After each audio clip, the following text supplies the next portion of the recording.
My dad introduced me to the parks. He really instilled in me an appreciation for nature and for history that I really treasure today. My story is probably a little bit like a lot of baby boomers. Doing a big Western road trip with my dad and my brother, we went to some of the great parks like Yellowstone and Yosemite, and the three of us really loved it. It was a great bonding thing for us, I think.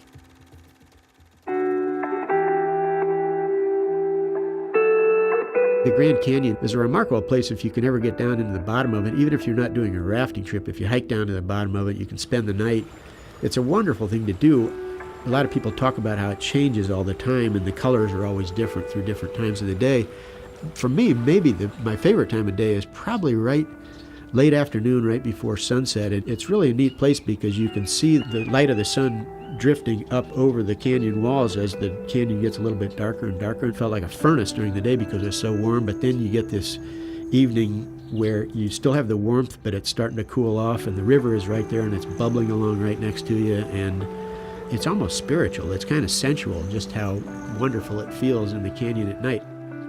There are political implications here of the way parks are managed, and spent several years doing a lot of studies of national parks, and I think what I show in some of my work is that politics do have an impact on the parks, and that's something that I think we all should be aware of.